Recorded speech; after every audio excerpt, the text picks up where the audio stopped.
Welcome to episode number 2 of the Truth Quest podcast, where we are on a relentless pursuit of the truth, no matter where it takes us. Today, we're going to talk about the truth about abortion. Before we dive in, I want to ask you to share the show. You can share it generally with, hey, check out this new podcast, or you can share it strategically, which is probably the most effective method. So when you find yourself having a conversation about one of the topics covered here, today, abortion, share the actual show with your debate partner. It's just one of those, hey, have you considered this conversations. You don't have to endorse my point of view, just share it. And finally, please consider supporting the show with a few dollars. I will plow every dollar I get into marketing of the show, trying to expand its reach. See the show notes for links to the patronage page. When I contemplated what topic to tackle first, I was watching the events unfold in Ireland, where they recently had a referendum to repeal a constitutional abortion restriction. I was particularly struck by the images of people cheering in the streets, and I found that a little off-putting. Then I heard a pro-abortion guest on the Laura Ingraham show say something to the extent of defining when life begins is personal opinion. So I was even more off-put by that comment. So with all that in mind, I wanted to tackle this topic first. I figured, why not jump right into the deep end and address one of the most contentious issues of the last 40 years. My goal, for those of you who think abortion is wrong, is twofold. Number one, after listening to this episode, I want you to walk away thinking, I don't have enough faith to be pro-abortion. Not because of feeling that abortion is bad, but because of the concrete facts presented here. And number two, when faced with an abortion advocate, I hope you'll feel more confident in your stand and understand that the easiest way to show even the staunchest pro-abortion advocate the errors of their way is to ask lots of questions. The main one being, what about the baby? So let's dive in. The fundamental questions we must answer on this topic are, number one, is human life worth protecting? Number two, is the taking of human life without proper justification wrong? And finally, number three, when does life begin? So regarding the first two questions, I think it's safe to say that most people living in the Western, kind of a first world countries agree that human life should be valued and we should do everything we can to protect it.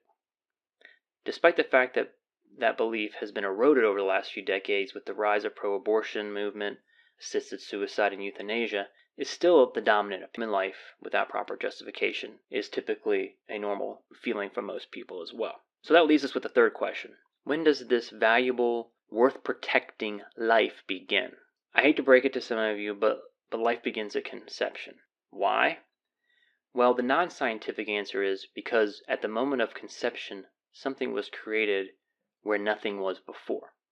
And that something is a human life. If you require a scientific explanation of when life begins, there are numerous embryology textbooks that confirm this.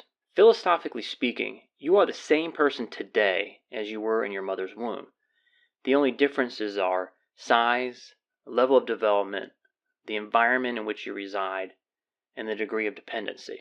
So let me just talk about each of those briefly. Size, obviously embryos are smaller than a newborn is smaller than a 2-year-old, etc., etc. So why does size matter if what we are dealing with is a human life worthy of protecting from death? In regards to level of development, embryos are less developed than a newborn is less developed than a 2-year-old, etc., etc. Why does the level of development matter if what we are dealing with is a human being worthy of protection from death? In regards to the environment, does where you reside change who you are or what you are? Why does the environment matter if what you are dealing with is a human being worthy of protection from death? And finally, the degree of dependency. If viability is the line in the sand that determines which human beings are worthy of protection from death, then following that logic, all of us who are dependent on medications, blood transfusions, insulin, and any other life-saving, life-extending drugs or medical procedures, should we be subject to elective abortion? When you think about it, there's a certain level of bigotry inherent in the abortion debate. We used to discriminate on the basis of skin color and gender. Now we discriminate on the basis of size, level of development, location, and degree of dependency. We basically swapped one form of bigotry for another. At conception, the DNA dice has already been cast. Human embryos are not some other creature. They're not a cat or a dog or a potato or a rock. They're human embryos. We cannot allow proponents of abortion to ignore the something. We cannot allow them to dehumanize the baby by calling it a fetus, an embryo, or a clump of cells. They must be forced to acknowledge its existence. It is a human being, and as such has the right to life, liberty, and the pursuit of happiness, at least in the United States. From the moment of conception, we are dealing with a living, growing, ever-maturing organism. You can call it whatever you want to make you feel better, but you cannot change the facts. Everyone who is listening right now is a former embryo. So here's the key point, folks. Abortion proponents must be forced to answer the question, what about the baby? If that's the only thing you remember from this episode, what about the baby? What about the baby? What about the baby? Here's a quote from the book I Don't Have Enough Faith to Be an Atheist, page 185. A baby is not just part of the woman's body. It has its own body, with its own unique genetic code, its own blood type and gender. Even if there were doubt as to when life begins, the benefit of the doubt should be given to protecting life. Think about it. Do you hear people ask pregnant women, how's your body? No, of course not. They say, how's the baby? Well, guess what? The baby is developing from the moment of conception. The spinal cord, brain, and nervous system are beginning to be developed around day 18. A baby's heart begins to beat around day 21. A baby's brain coordinates movements around day 43. All the baby's organs are functioning 8 weeks after conception. A baby has permanent individual fingerprints 10 weeks after conception. A baby has a sense of perception. A baby has a sense of touch, comfort, pain 10 weeks after conception. A baby can smile, suck his thumb, and make a fist 12 weeks after conception. Every time I read these milestones, the idea of aborting a baby becomes more repulsive to me. And if I'm honest, I lose a certain level of respect for those who think the practice is acceptable. So I want to circle back to that life, liberty, and pursuit of happiness comment I made, and make sure you see clearly how aborted babies are denied all three. So as you likely know, this expression comes from the Declaration of Independence, where it says, "We are endowed by our Creator with certain unalienable rights, that among them are life, liberty, pursuit of happiness." Clearly, an aborted baby is denied all three. Without life, there is no liberty. Without life, there is no pursuit of happiness. So think about it. One of the reasons we have laws against murder is because as a society, we believe life has value, and therefore it must be protected. It's the government's job to protect its citizens, or citizens. As I mentioned, I want pro-lifers to use questions in their debates with pro-abortion advocates. And I want pro-abortionists to answer these questions. And I call it questions for skeptics. So here's two. Question for skeptic number one. How does the mere consent of the mother change the intrinsic value of a little human being inside her? Here's another question for skeptics. Does the natural right to be free from harm by others not extend to a baby in the womb? Those are questions that advocates for abortion must answer. They cannot be allowed to brush them off. We are on a quest for truth here. Uncovering the truth requires tough questions to be answered. So what I want to do next is I want to cover some of the most common arguments made by pro-abortion advocates and try to walk through them and give you some ammunition for when you're discussing this topic with people. What we'll find is it requires quite a bit of mental gymnastics to be a proponent of abortion. The arbitrary lines in the sand, the numerous definition begins, the emotional rights of the mother, and the government has no right to tell a woman what to do with her body arguments all serve to muck up the argument. They conveniently forget the rights of the baby. Here's an objection you'll hear a lot. I am personally opposed to abortion, but I would never tell someone else what to do with their body. Okay, so this may apply to you. It certainly applies to many people I know, which is why I'm putting it at the beginning. So I'm going to ask you, those of you who believe this, what about the baby? I want you to think long and hard about that because I'm going to continue to throw it in your face throughout this episode. What about the baby? So are you personally opposed to murder, stealing, lying, spousal abuse, driving while intoxicated, rape? In society, we impose penalties for all these crimes. So why is this thing called abortion subject to a different standard? This is not an issue where everything is relative, shades of gray, so to speak. This is a black and white issue. There is right and there is wrong. People with this opinion about abortion, forgive me for saying this so bluntly, are acting cowardly. We are not discussing a monetary policy of the Federal Reserve. We're talking about the taking of an innocent life and remaining awkwardly silent or indifferent is cowardice. You may as well say that there's no difference between Mother Teresa and Adolf Hitler. They just had different preferences. One helped people, one killed them. While I'm opposed to killing people, I would never say that what Hitler did was wrong. Okay, number 2, what about rape and incest? I've heard this many times. I've heard it from close family members as well. I've heard the phrase, well, why should the mother be punished with the baby? This is a perfect example of why we need not feel like you're on the offensive or even trying to convert someone. Sometimes it's as simple as repeating the words back to them. So in this case, punish with a baby. Do these people hear the words that come out of their mouth? A new human life is a punishment? Someone's future child or grandchild is a punishment? The baby is not responsible for being there. It, in addition to the criminal, is the baby. The logic is because A did something bad to B, C should die. So I'll ask you the question, what about the baby? Question for skeptics, and for that matter, wishy-washy pro-lifers. Is it okay to kill an innocent child in the womb in order to avoid having to remember the rape or incest incident every time you look at the child? Does the fact that the child came into being because of a violent act determine that it can be mistreated? Does the fact that the woman was violated justify killing the baby? How about a great compromise with the what about rape and incest crowd? If I agree to your claim that abortion should be permitted in cases of rape and incest, will you join me in supporting legal restrictions on abortions due to socioeconomic reasons? See, most of the time, the answer to that will be no. So this just becomes an emotional, rhetorical argument, and it's exposed for what it is. It's hollow and empty. All right, number 3. If we ban abortions and make it more difficult to get one, it will result in dangerous back alley, coat hanger abortions, unnecessarily putting women at risk.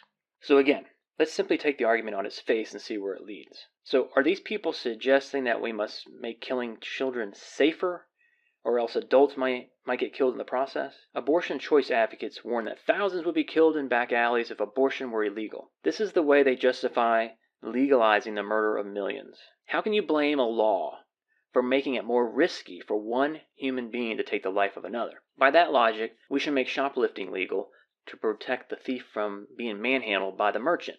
As Scott Klusendorf said, when women aren't forced to have an illegal abortion, they choose to have them. Remember, this is the pro-choice movement. They choose to take an innocent human being's life.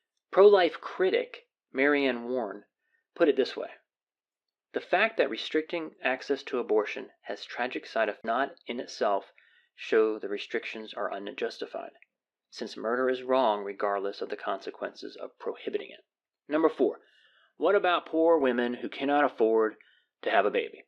Now this is a great example of the number 3 of the dirty half dozen that I introduced to you in episode 1. These are the recurring tactics used by skeptics. So you have, just as a reminder, it's malice and name calling, ignorance, emotional arguments, the stiff arm, propaganda, lies and deception, and drawing arbitrary lines. So in this case, what about poor women who can't afford a baby? It's an emotional argument. It's number 3. There is such a thing as personal responsibility, or at least there used to be. So how about you don't get pregnant if you cannot afford to raise a child? I mean, is that too provocative of a statement? If you want to ignore that argument, how about we simply follow the logic of this line of thinking? So financial considerations now justify homicide. By that logic, we should make it legal for poor women to kill all their children. Because we know they're expensive. Sadly, if you look at the reasons given for having abortions, the majority of the time it is out of social economic concerns of the mother. They want to postpone childbearing. It might be disrupting their education or their employment. A clearly lack of financial support from the father could be an issue. Poverty, unemployment, age of the mother. So in essence, what society is saying is if having a baby gets in the way of the mother's life, that justifies killing the baby. Is that really the hill the pro-abortionists want to die on? Did you know that 92% of abortions are performed on physically healthy women? Did you know that over 2 million couples are waiting to adopt a child at any one time? Virtualmedia.org says, while there may be unwanted pregnancies, there are no unwanted children. What about the baby? Number 5, what about we just restrict abortion to after 20 weeks or whatever week number the baby can survive outside the womb? This is the viability argument. This is the quintessential example of number 6 of the dirty half dozen, drawing arbitrary lines. Listen, folks, killing an unborn human being is either right or wrong. You can try to make yourself feel better by making the argument that it's acceptable in the first trimester or whatever other arbitrary line you draw, but in the end, it's either right or wrong. At what point does the mother have the choice to kill the baby? Anytime before live birth? Up until the heartbeat is present? The first trimester? The second trimester? Up until it can survive outside the womb? The day before the due date? How about a 1-year-old? A 1-day-old? What's the difference? What if someone is in a comatose state? They meet some of the same criteria as embryos who are being willfully destroyed. Why not these people? If it is acceptable to take the life of a human being on one side of the birth canal, why forbid it on the other? As Greg Koukl says, quote, a 7-inch journey cannot miraculously transform a non-human mass into a valuable human being. Stephanie Gray, co-founder and executive director of the Canadian Centre for Bioethical Reform, explains why this step is so important. She said, moreover, abortion advocates are making an even greater concession than they realize. Consider the 3 labels, 3 months, 6 months. These reveal the passage of time, and they show that time is being clocked from the beginning point to 3 to 6 months prior. So wherever abortion advocates draw the line, they are unwittingly making this major admission that life began where they started the clock of passage of time that brought them to the 3 to 6 months. So what happens 3 to 6 months before? Fertilization. And that's when life begins. She went on to explain, quote, if we admit life begins at fertilization, then we have to admit our society is committing and permitting the greatest in the history of the world when we allow for the destruction of the youngest of our kind. So you can see why the pro-abortion arguments, the mental gymnastics, on the one hand, they argue that when life begins is arbitrary or undefined, and on the other hand, they make concessions about only aborting babies after X number of months or weeks. How do you determine that they are X months old if you refuse to define when life begins? And if you define when life begins, you are now a proponent of murder. As Scott Klusendorf put it in his must-read The Case for Life, the right to life comes to be when we come to be. If pro-abortionists want to argue that we come to be 3 months, 6 months, 9 months, so be it. But it's an arbitrary line either way. Number 6, expressions like, if you don't like abortion, don't have one, is often thrown in my face. We can sit around all day and make foolish parallel arguments that follow this logic. If you don't like spousal arguments that follow this logic. If you don't like spousal abuse, don't hit your wife. If you don't like slavery, don't own any. If you are opposed to polygamy, don't marry more than one person. You see how silly and weak these arguments are? So let's be clear about this. Pro-lifers do not oppose abortion solely on the basis of the fact that they personally find the act repulsive. They oppose it because it is morally wrong. You can't walk through life afraid to say so at the neighborhood get-together when the topic is being discussed. Number 7, the government has no right to tell a woman what to do with her body. That may be so, at least in the United States, but the primary purpose of government is to preserve and secure the rights we have from nature, not to create rights. So why shouldn't the government protect babies in the womb? A secondary rebuttal to this argument goes something like this. Since government created the right to abortion in the United States via the Supreme Court in the Roe v. Wade and the Griswold versus Connecticut cases, then government can take those rights away, and pro-abortionists really do not have much in the way of protest. So, question for skeptics. Why is it okay for the government, either through legislation or via the court system, to allow abortion rather than to prevent them? Number 8, the Bible does not mention abortion, therefore you cannot use it as an argument against the practice.